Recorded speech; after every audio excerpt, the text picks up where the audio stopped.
Basically आपको करीबन करीबन पूरे साल में 4 या 5 महीने की छुट्टियां मिलने वाली है। कभी semester break, Saturday Sunday off मिला लो, छुट्टी की ब्रेक, है ना।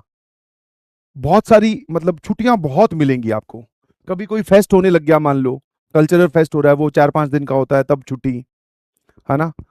हाँ, तो कॉलेज में क्या है, छुट्टियां बहुत होती है, मतलब एकेडमिकली 5 महीने तो आपका ऑफ ही ऑफ है। सेमेस्टर ब्रेक भी आ गया उसमें, छुट्टियां। और अगर मान लो तुम वो प्रिपरेशन लीव और काउंट कर लोगे जो टेस्ट के बीच में मिलती है, तो मेरे ख्याल से भैया 6 महीने कॉलेज लगता है, जिसमें दोनों सेमेस्टर कवर होते हैं, और 6 महीने छुट्टी ही रहती है। तो हमारी हुई भाई छुट्टी। कॉलेज में हम थे, सेकंड ईयर की बात है, तब हमें पता चला कि भाई गोवा नाम की भी एक जगह होती है ना, गोवा चला जाए। ठीक है भाई, गोवा की प्लानिंग स्टार्ट हुई, तो पता चला कि गोवा में पहले तो पहुंचने के लिए ही सबसे बढ़िया व्यवस्था क्या है, दूर बहुत है गोवा। बिल्कुल कुछ आइडिया नहीं था कि गोवा कहाँ है क्या है। बट तब तक क्या है, जैसे आप कॉलेज में जाने के बाद में आपका थोड़ा इंटरेक्शन होता है, आपने कहाँ तक की कहानियां सुनी है, कहाँ तक की बात सुनी है। मैंने कहा यार हमने तो जैसलमेर के किले सुने हैं, अपने राजस्थान से हैं, फिर जयपुर सुना है, और ज्यादा ज्यादा कभी अगर मान लो किसी से बात होगी तो शिमला भी लोग जाते हैं। अब गोवा वो वाले हमारे दोस्त ही नहीं थे। राजस्थान में कहाँ गोवा की बात कर रहे हो तुम, तब की बात बता रहा हूँ। तो वहां गए तो वहां डिस्कशन होने लगता था गोवा की, है ना। ये वाली दूसरी प्लीज है, हाँ ये वाली सुनाई नहीं रही, ये वाली नहीं सुनाई है, हाँ। तो हमारी बात होने लगी गोवा की। तो हाँ, गोवा सिर्फ कॉलेज में एक बार थोड़ी गए, कई बार गए। तो हमारी डिस्कशन होने लगी गोवा की, तो पैसे इकट्ठे करने स्टार्ट किए भाई, क्योंकि हमें पता चला कैसे जा सकते हैं, फ्लाइट की तो हमारी औकात थी नहीं, तो हमने कहा ट्रेन से जाएंगे। ट्रेन का पता किया, तो ट्रेन के लिए पहले दिल्ली आना पड़ेगा, दिल्ली भी ट्रेन से ही आएंगे फिर। और ट्रेन में हमें ऐसी एक इमेज थी कि ट्रेन में टिकट की जरूरत नहीं पड़ती, टिकट लेने की कोई जरूरत नहीं है। मैं कहा ठीक है भाई, चलो अपने आवन जावन के तो पैसे बच गए। अब बात करते हैं वहां पर, ये सब मेक माई ट्रिप और गो आई बीबो और ये सब एयरबीएनबी और ये तो सब ये आई है, ये तो सब अब आए हैं। पहले पहले कैसे सर्च किए जाते थे होटल, गूगल पर जा, गूगल भी अभी आया है मेरे ख्याल से, तब तो गूगल भी नहीं हुआ करता था। होटल कैसे सर्च किए जाते थे कि जैसे ही आप टैक्सी स्टैंड पर या एयरपोर्ट पर या रेलवे स्टेशन पर उतरोगे, तो वहां पर वो बाहर खड़ा होगा एक इंसान, भैया ऑटो ऑटो ऑटो, बढ़िया होटल चाहिए, बढ़िया एकदम 300 रुपए का। मैं कहा हाँ ये वाला अपने को 300 रुपए का एकदम 5 स्टार होटल चाहिए। तो मैंने कहा उनसे पूछ लेंगे, बहुत सारे होते हैं वहां चलेंगे। बोले ठीक है भाई। बैग पैक किया, ज्यादा पैसे हमारे पास में थी नहीं, मेरे ख्याल से मैं 1800-1700 रुपये लेकर गया था। और बाकी जो दोस्त थे वो कौन से अंबानी थे, उनके पास भी इतने इतने ही थे। एक जो दोस्त था उसके पास थोड़े ज्यादा पैसे थे। बाकी करना यही था भैया। कुरुक्षेत्र से बैठे दिल्ली आए, दिल्ली में पता किया कि गोवा कौन सी जाती है। तो बोले गोवा एक्सप्रेस एक ट्रेन है, उसके लिए वेट करो, टाइमिंग वाइमिंग देख के आए थे।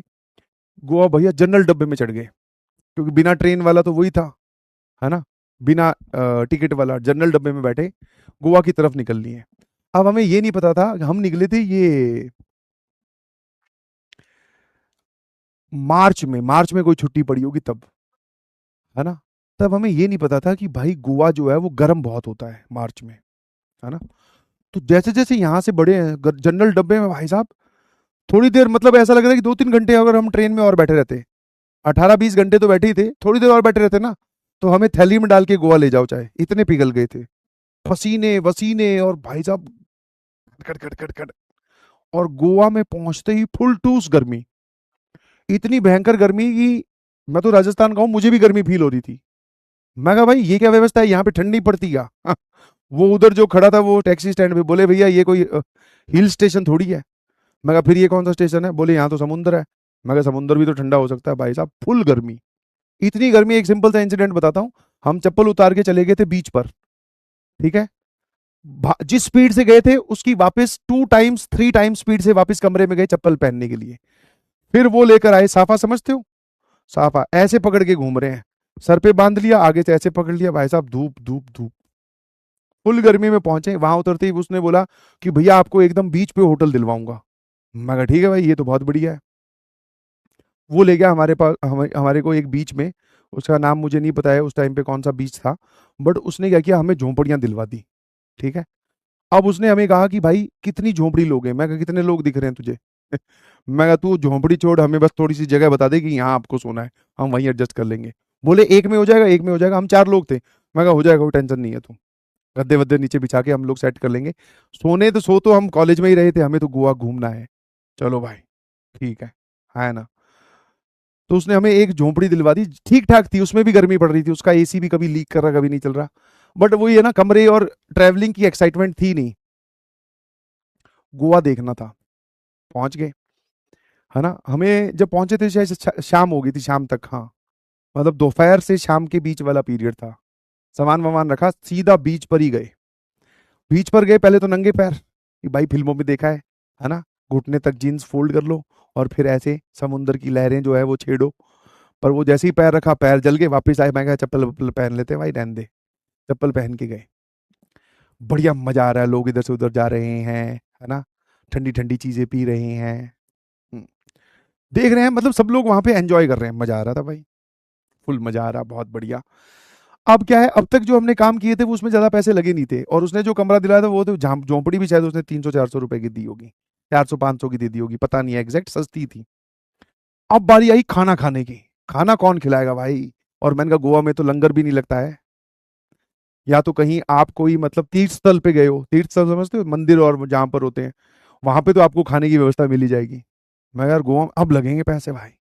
अब सब एक दूसरे के पीछे हो रहे। बोले भाई भाई तुझे भूख लगी है, सुबह से कुछ नहीं खाया, धक्के ही खाए हैं सिर्फ। भाई तुझे भूख लगी है, जो सबसे पहले यहाँ भरेगा उसके पैसे लगेंगे। मैं नहीं सही है, बस जूस पी लेंगे, जूस, पैसे बचाने भी तो है। भाई तुझे भूख लगी है, बोले नहीं। एक ने गलती से बोल दिया, रोहित था हमारे साथ, वो बोलता है हाँ मुझे भूख लगी है, मैं खाने खाने जा रहा हूँ। मैं कहा भाई फिर मैं भी चलता हूँ, और क्या, जब तू खा ही रहा है, अकेला थोड़ी ना खा पाएगा। दाल मखनी की इतनी बड़ी टोकरी आती है, वो थोड़ी तू, मैं चलता हूँ साथ। बोले ठीक है। खाना खाने बैठे भाई साहब, इतनी भूख लगी हुई थी, परांठे वरांठे नान वान पता नहीं क्या। गोवा वाले तो बोल रहे हैं सर हमारे यहाँ चावल बनते हैं। मैं कहा चावल तो कोई बात नहीं, वो बाद में खाएंगे, पहले तू परांठे नान बटर रोटी सब ले आ। खाना खा गए होंगे हम एक आदमी के खर्चे जितना, जितने लेके गए थे। मतलब मैं जितना बजट लेके गया था ना, इतने का तो हम खाना खा गए, है ना। भाई साहब मैं कहा यार इस हिसाब से अपने 4 लोग हैं, 4 ही टाइम का खाना खा पाएंगे। ये तो बहुत खतरनाक हो गया। मैंने कहा इसका कोई सस्ता जुगाड़ ढूंढो।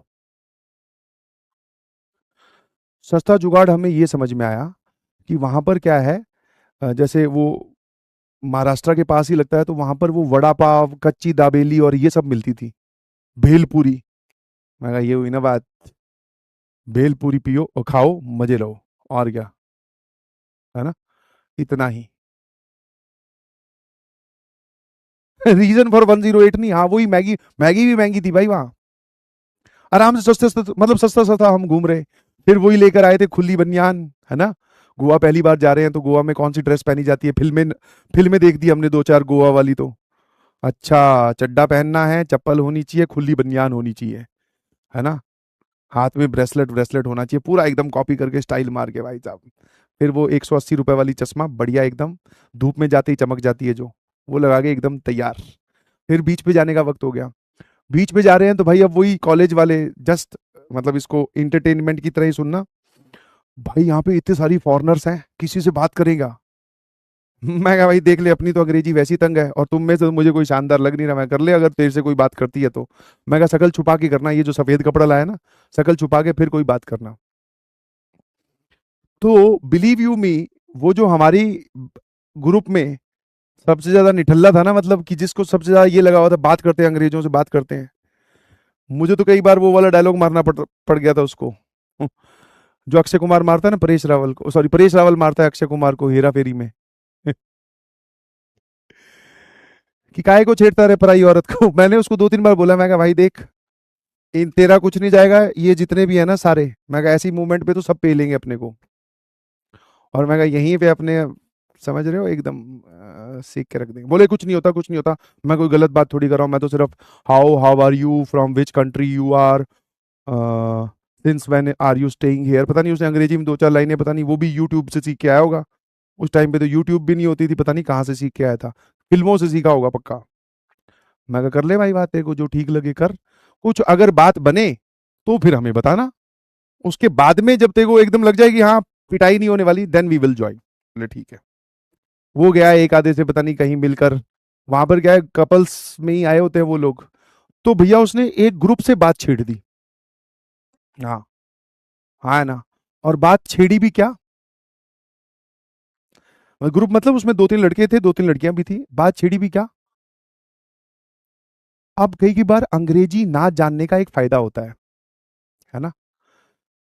वो वहां ये पूछने के लिए उसने उनसे बात स्टार्ट की थी कि क्या आपको पता है यहां पर सबसे बढ़िया पार्टी कहाँ होती है।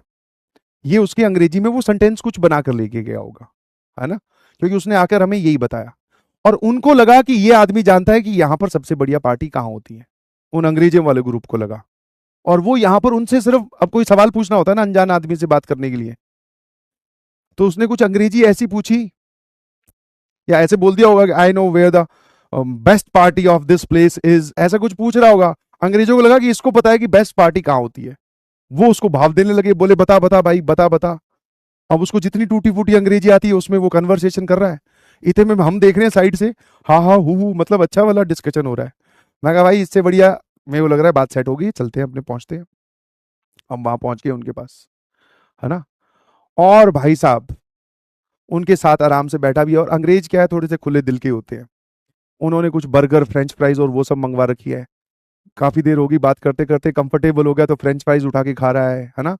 और सॉस में डिप करके भी खा रहा है। मैं कहा वाह यार ये काम तो ठीक है। मैं कहा लग रहा है अंग्रेज लोग वापस से 2-3 दिन के लिए बचा लेंगे, खाना आ जाएगा बिल्कुल। मैं कहा भाई तूने बात क्या की ये तो बता, ये किस बात पे हंस रहे हैं। बोले कुछ नहीं, मैं सेट कर दिया भाई, टेंशन ना ले। मैं कहा ठीक है यार, ये तो बहुत बढ़िया है ना। तो उसने काफी देर तक उनसे बात की, हम भी साइड साइड में, हम लोग बैकग्राउंड स्कोर में थे ना। वो ग्रुप अब हीरो बन चुका है ग्रुप का। उसने हमें तो मेरे ख्याल से इंट्रोड्यूस भी ऐसे ही करवाया होगा कि ये 2-4 चिल्लर भी लेकर आया हूं मैं साथ में। करते करते उसने बोला कि शाम को मिलेंगे, अंग्रेजों ने बोला, उनका दोपहर का टाइम हो रखा था। बोले अब हम होटल जा रहे हैं, शाम को मिलेंगे। मैं कहा इनसे पूछ तो ले शाम को मिलोगे कहाँ, अपने पास तो रोटी पानी की व्यवस्था है नहीं, शायद यही करवाएंगे। बोले हाँ शाम को मिलेंगे। अब हम इस फिराक में थे कि इस ग्रुप के साथ लगकर हम कुछ खाने पीने का और इनके साथ कुछ मतलब थोड़ी देर टाइम स्पेंड करेंगे तो ये इनके पैसों पे थोड़ी सी मजे हो जाएंगे। शाम को हम लोग मिले। वो कहते हैं कि यहाँ पे कोई क्लब है शायद T2's क्लब, पुराना काफी क्लब है। बोले वहां चलते हैं। अंग्रेजी ढूंढ कर लाए थे, हमें ले गए भाई। साथ में उनके साथ वो 2-3 लड़कियां भी थी, वो भी थे, लड़के भी, हम भी थे। हम चले गए T2's क्लब, चले गए, खाने पीने का मंगवा लिया, खाया पिया। इतने में अंग्रेज बोलते हैं कि हमें डांस करना है, वो डांस करने चले गए डांस फ्लोर पे। ठीक है, हम लोग तो भाई खाने पे टूटे हुए थे। मैं कहा ये नहीं मिलेगा बेटा, लपेट दो, शाबाश, वेरी गुड। यही काम कर रहे हैं।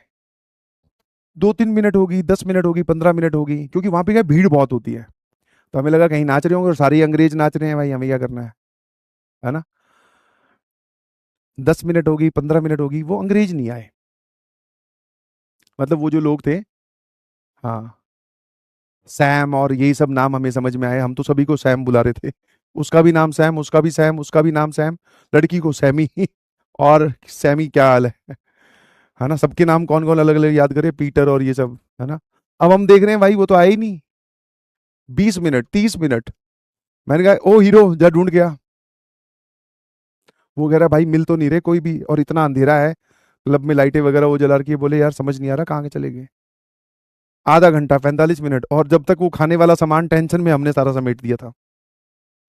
इतने में बारी आई बाहर जाने की। वो क्लब वाला जो था वो वेटर आ गया, बोले भैया सर बिल लगा दूं। मैं कहा बिल जिनके लगाना था वो तो यहाँ पे है ही नहीं, हमारे कहाँ बिल लगाएगा। और वो क्लब सच में उस एरिया का सबसे महंगा क्लब है। हम तो वैसे ही चोरी छिपे से रोटी खा रहे थे यार, कहीं पे कोई सस्ती दे दे। उसने कहा, उस टाइम की बात बता रहा हूँ, शायद 4,500 रुपये बिल हुआ था। और 4,500 रुपए अगर हम सब लोग जितने लेकर आए हैं उतने, स्कूटी भी एक ने किराए पर ले रखी है क्योंकि हवाबाजी फुल टूस चाहिए, झोंपड़ी भी किराए पर ले रखी है जिसका 2 दिन का किराया तो दे रखा है, एक दिन का अभी भी बचा हुआ है, और 4,500 रुपए इसको देने हैं। पैसे हम अगर अपने आप को मतलब गिरवी रखने वाली बात होगी थी। कोई घड़ी निकाल रहा है, पैसे इकट्ठे किए, 4,500 की जगह हमारे पास में 3,000 ही हुए, 1,500 रुपए कम थे। कोई घड़ी निकाल रहा है, कोई कह रहा है कि भैया ये चश्मा देख रहे हो चश्मा, ये वेरी एक्सपेंसिव वेरी एक्सपेंसिव। वो वेटर कहता है मैं इंडिया का ही हूँ बेटा, और ये वेरी एक्सपेंसिव बात 150 रुपए की मिलती है, पैसे करो पैसे। कोई मोबाइल छोड़ रहा है, बोले भैया बटन वाला मोबाइल है ले लो यार। हाँ प्लानिंग वहीं पे चल रही है, बोले घर वालों को बोल देंगे मोबाइल गुम हो गया यार, कोई बात नहीं, मोबाइल दे देते हैं भाई, ये पीटेंगे बहुत, है ना। उन्होंने हमारी कम से कम 2 घंटे तक हमें बिठा के रखा, और हम ये सोच रहे कि भाई अब पीटेंगे, तब पीटेंगे, अब पीटेंगे। बट वो फाइनली उनका मैनेजर आया, बोले कि कोई बात नहीं, कल आप लोग अरेंज करके दे देना। मतलब वो ऐसे नहीं बोलते कि जाओ हमने माफ़ किया, ये बोलने का तरीका होता है कि कल अरेंज करके दे देना। मैं कहा कल यहाँ पे कौन, लक्ष्मी माता हम पे कहाँ मेहरबान होने वाली है, रातों रात। मैं कहा भाई ये मारेंगे बहुत, बाउंसर्स की बॉडी देख रही है, चलो गायब होते हैं तुरंत। स्कूटी उसको वापस दी, 200 रुपये या 150 रुपये में किराए पे मिली थी उस टाइम पे। स्कूटी वापस दी, झोंपड़ी का किराया अगले दिन का शुरू होने से पहले हम लोग सीधा पहुंचे रेलवे स्टेशन। कैब भी भाई शेयरिंग वाली करी, हाँ, क्योंकि रेलवे स्टेशन से वो बीच जो है वो काफ़ी दूर है। सीधा बैठा ट्रेन में। ट्रेन में वो जो भैया आते हैं ना उछालते हुए भेलपूरी बनाते हैं, झालमुड़ी बनाते हैं, जो भी बनाते हैं, बोले भैया एक प्लेट लगा दूं क्या 10 रुपए की। मैं कहा "हाँ, ये दे दे भाई, भूख मरेंगे वरना"। सीधा वापस आए हॉस्टल में। हॉस्टल की मेस के परांठे और वो सब देखकर इच्छा हुई, चल भाई खाना खाते हैं। हाँ, भर पेट खाना नहीं खाया।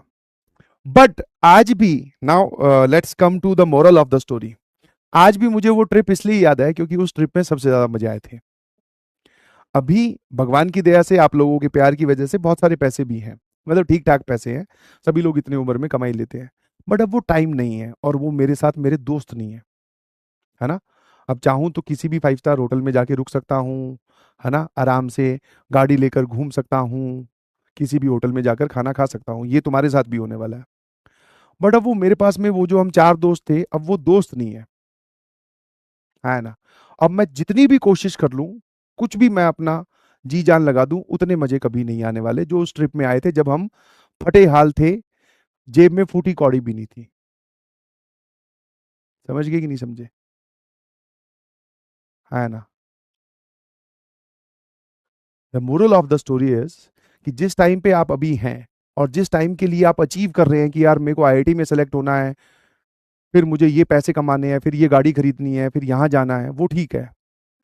बट जिस टाइम पे आप अभी हो, बिलीव यू मी, चाहे आगे बेहतर कितनी अच्छी जिंदगी क्यों ना आने वाली हो, आप इस टाइम को बहुत बहुत बहुत मिस करने वाले हैं। तो इसलिए द बेस्ट, अभी तो बहुत बेकार लग रहा होगा आपको, सर प्रेशर है, स्कूल वाले परेशान कर रहे हैं, है ना सर, ये कैसी सिचुएशन हो रखी है, प्रैक्टिकल, पेरेंट्स भी ताना मार जाते हैं कि स्कूल में नंबर नहीं आ रहे, ये नहीं आ रहे। ये बात सब एक्सेप्टेबल है, मैं भी जब आपकी उम्र में था, जब मैं भी 12th में या कहीं पर था, तो मुझे भी ऐसा लगता था यार ये क्या है, जल्दी जल्दी बड़े हों, जल्दी जल्दी पैसे कमाएं, ये करें वो करें। बट बिलीव मी, जब आप इस स्टेज पर आ जाओगे, तो फिर आपका मन करेगा कि यार वो कितनी बढ़िया जिंदगी थी। ठीक है, इसलिए जी जान से मेहनत करो, खूब दिल लगाकर, जैसा मैंने आज स्टार्टिंग में बोला था कि भाई ऐसी मेहनत करो कि जब स्टेज में तुम्हारे हाथ में माइक आए, और जब लोग आपकी कहानी सुने, तो उनको वो अनबिलीवेबल लगे कि ये सच हो ही नहीं सकती। पर तुम्हें अंदर ही अंदर पता होना चाहिए कि इस कहानी का कतरा कतरा सच है। फिर पहुंचो एक बढ़िया कॉलेज में, जहां पर आपके पास में दोस्त होंगे, टाइम होंगे, सीखने के लिए बहुत कुछ होगा। पैसे की थोड़ी बहुत कमी रहेगी, उसके लिए कोई भी गलत काम कभी मत करना, वो पैसे की कमी में ही मजा है। ठीक है ना। ऐशो आराम बाद में जिंदगी में आते हैं, पहले हंसी मजाक और दोस्ती जिंदगी में आनी जरूरी है। ठीक है, चलिए, थैंक यू सो मच। और ये सिर्फ एक वो कहानी है, बाकी जब आप कॉलेज में जाएंगे, आपका हर दिन एक कहानी बन जाएगा, दिस इज माई गारंटी। ठीक है, हर दिन यादगार कुछ ना कुछ कर रहे हैं, रात तक गेम खेल रहे हैं, है ना, ऊंची ऊंची आवाज में गाने चला रहे हैं, पता चल गया कि रूममेट सो गया है, ले भाई गाने चला दिए, है ना, 4 बजे परांठे खाने जा रहे हैं, सुबह 8 बजे क्लास है, लड़ाइयाँ हो रही हैं, डिस्कशन हो रही हैं, खेल रहे हैं, कूद रहे हैं, मजे आ रहे हैं, सब कॉलेज में।